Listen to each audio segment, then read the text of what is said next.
खोखापुर के जंगल में टूनी चिड़िया अपने 11 बच्चों और अपने पति के साथ रहती थी। एक दिन टूनी चिड़िया का पति टोना टूनी से बोलता है, देखो टूनी, अब तक तुम 11 बेटियों की माँ बन चुकी हो। इस बार फिर से अगर बेटी हुई तो तुम 1 दर्जन बेटियों की माँ बन जाओगी और मैं तुम्हें अपने घर से बाहर निकाल दूंगा। मुझे एक बेटे की जरूरत थी और तुम 11 बेटियों को जन्म दे चुकी हो। ऐसा बोलकर टूना वहाँ से काम के लिए निकल जाता है।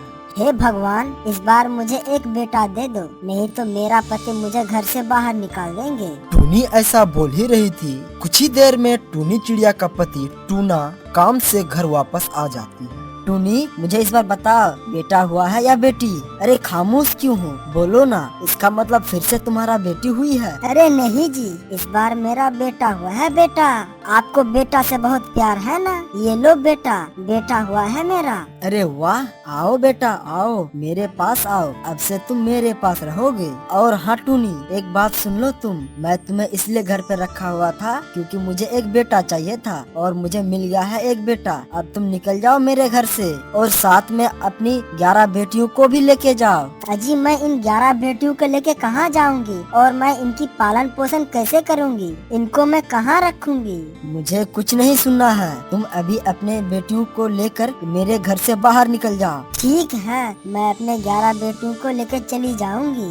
दुनिया बहुत बड़ी है, भगवान रहने का कोई न कोई रास्ता निकाल ही देगा। और आप हमारे बच्चे को अच्छे से पालना और इसे अच्छे स्कूल में पढ़ने के लिए देना। यह कहकर टूनी चिड़िया अपने 11 बच्चियों को लेकर घर से निकल जाती है। टूनी चिड़िया पूरे दिन भटकती रहती है, यह सोचकर कि कोई उसे रहने के लिए आशियाना मिल जाए, लेकिन उसे कोई रहने के लिए आशियाना नहीं मिलती है। टूनी चिड़िया वहाँ से गुजर ही रही थी, तभी उसे एक घर दिखाई देता है। टूनी चिड़िया उस घर में जाकर दस्तक देती है। तभी उस घर से एक चिड़िया बाहर निकल के आती है और पूछती है, क्या काम है बहन? अरे बहन, क्या बताऊं, मेरे पति ने मेरे 11 बेटियों के साथ मुझे घर से बाहर निकाल दिया है। क्या मैं कुछ दिनों के लिए इस घर में रह सकता हूँ? कुछ दिनों में मैं अपना दूसरा घर ढूंढ लूंगी। क्या मैं कुछ दिनों के लिए इस घर में रुक सकता हूँ?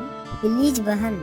हेलो दोस्तों, अगर आप इतना वीडियो देख लिए हैं तो आगे तक बने रहिए क्योंकि और इंटरेस्टिंग वीडियो आगे आने वाला है। देखो, अगर किसी का घर नहीं है तो मैं उसको अपने घर में रहने के लिए ठेका नहीं लेके रखा हूँ। निकल जाओ मेरे घर से। और वैसे तुम्हारी 11 बेटियां हैं, मुझे अपना घर गंदा नहीं करवाना है, लेकिन मैं तुम्हें एक रास्ता बता सकती हूँ। बताओ ना बहन, मेरे पास क्या रास्ता है? मैं अपने 11 बेटियों को लेकर कहाँ जाऊँ? तुम अपने बेटियों को अमेज़न के जंगल में लेके जाओ, वहाँ पे कोई पक्षी नहीं रहता। तुम्हें घर बनाने के लिए बहुत सारी जगह मिल जाएगी और तुम्हें वहाँ पे खाना भी मिलेगा। वहाँ पे कोई पंछी क्यों नहीं रहता? वहाँ पे कोई खतरा तो नहीं है बहन? हो। वहाँ पे कोई पंछी इसलिए नहीं रहता क्योंकि वहाँ पे बहुत खतरा है बहन। यह सुनकर टूनी चिड़िया अमेज़न के जंगल की तरफ जाने लगती है। रास्ते में टूनी चिड़िया की एक बेटी बोलती है, माँ, मुझे बहुत भूख लगी है माँ, मुझे कुछ खाने के लिए दो ना माँ, नहीं तो मैं भूख से मर जाऊंगी माँ। टूनी चिड़िया करती भी क्या, उसके पास उस जंगल में जाने के अलावा कोई रास्ता नहीं था। भगवान, मैं अपने 11 बेटियों को अमेज़न के जंगल में लेके जा रही हूँ। मेरे पास कोई रास्ता नहीं है, कोई रास्ता खोल दे मेरे लिए। यह बोलकर टूनी चिड़िया अमेज़न के जंगल की तरफ जाने लगती है। अमेज़न के जंगल में पहुंचकर उसे एक घर दिखाई पड़ती है। उस घर में टूनी चिड़िया अपने 11 बेटियों को लेकर चली जाती है। घर के अंदर पहुंचने के बाद टूनी चिड़िया अपने बेटियों से बोलती है, मेरे प्यारी बेटियों, मैं आप लोगों के लिए खाना लाने जा रही हूँ। मेरे जाते ही आप लोग अंदर से दरवाजा बंद कर लेना, चाहे कुछ भी हो जाए, लेकिन आप लोग बाहर मत आना। मैं बाहर आके ये आवाज लगाऊंगी, मैं माँ हूँ तेरी, तू मेरी है बेटी, मेरी बेटी दरवाजा खोलो। मेरी बेटियों, ये पासवर्ड सुनकर ही अपना दरवाजा खोलना, नहीं तो किसी हालत में दरवाजा मत खोलना। ठीक है माँ, आप जब ये पासवर्ड बोलेंगी तभी हम दरवाजा खोलेंगे, नहीं तो दरवाजा नहीं खोलेंगे। लेकिन माँ, आप थोड़ा जल्दी आना, हमें भूख बहुत लगी है। यह बोलकर टूनी चिड़िया भोजन लाने के लिए चली जाती है। तभी वहाँ पे दुष्ट कालू कौवा आ जाता है और यह बोलता है, अरे वाह, मुझे तो आज स्वादिष्ट खाना मिलेगा। यह बोलकर कालू कौवा दरवाजा खटखटाता है। लगता है कोई दरवाजे पे आया है, लेकिन माँ ने मना किया था कि मैं आकर जब तक पासवर्ड नहीं बोलूं दरवाजा मत खोलना, इसलिए हम दरवाजा नहीं खोलेंगे। ये लोग दरवाजा क्यों नहीं खोल रही है? लगता है मुझे इसकी माँ की तरह आवाज निकालना पड़ेगा, तभी ये लोग दरवाजा खोलेंगी।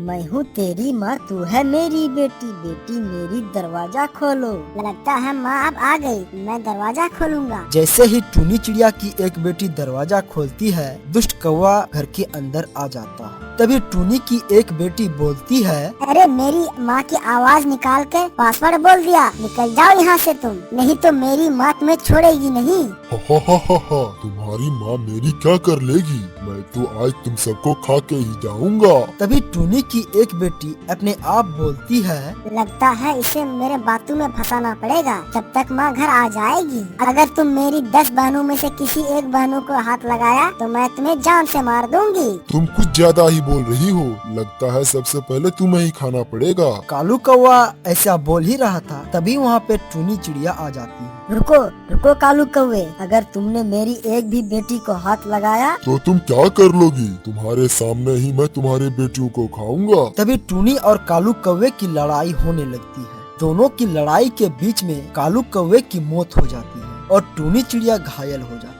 तभी टूनी चिड़िया अपनी बेटियों को बोलती है, मेरी बड़ी बेटी, मेरे पास अब ज्यादा समय नहीं है, मेरी बात को ध्यान से सुनो। तुम्हारे लिए ये जंगल सुरक्षित नहीं है, तुम फौरन अपनी बहनों को लेकर इस जंगल से दूर चली जाओ। टूनी चिड़िया ऐसा बोल ही रही थी, तभी उसकी मौत हो जाती है। माँ, आप हमें छोड़कर चली गई, अब हम कैसे जिएंगे माँ? सभी बेटियां दुखी होकर उस जंगल को छोड़कर चली जाती हैं। वो सभी दूसरे जंगल आकर एक घर ढूंढ लेती है। वे सब मेहनत करके अपना पेट पालती है। तभी टूनी चिड़िया की 11 बेटियां रोते हुए एक बूढ़े चिड़ा को देखती है। तभी उसकी 11 बेटियों में से एक बेटी पूछती है, आपको क्या हुआ है, आप क्यों रो रहे हैं? बेटा, आज मैं अपने बुरे कारनामों की सजा भुगत रहा हूँ। अपनी बेटे के खातिर अपने पत्नी और अपनी बेटियों को घर से बाहर निकाल दिया था। अपने पत्नी और अपने बच्चों को बाहर निकालकर मैं दूसरी शादी की थी और मेरी ये वाली पत्नी दौलत के चक्कर में मुझे घर से बाहर निकाल दिया। पिताजी,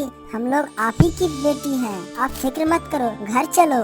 बेटियों, मुझे माफ कर दो, मैं आप सबको बाहर करके बहुत बड़ा गलत किया था। पिताजी, आप हमसे बड़े हैं, हमसे माफी ना मांगिए, चलो घर चलते हैं। यह कहकर सारी बेटियां अपने पिता को घर लेके आ जाती हैं और खुशी खुशी रहने लगी हैं। दोस्तों, इस कहानी से हमें यह शिक्षा मिलती है कि हमें बेटियों से घबराना नहीं चाहिए। चाहे भगवान कितनी भी बेटियां दे दे, हमें बेटियों से घबराना नहीं चाहिए। मुसीबत के समय तो बेटियां ही काम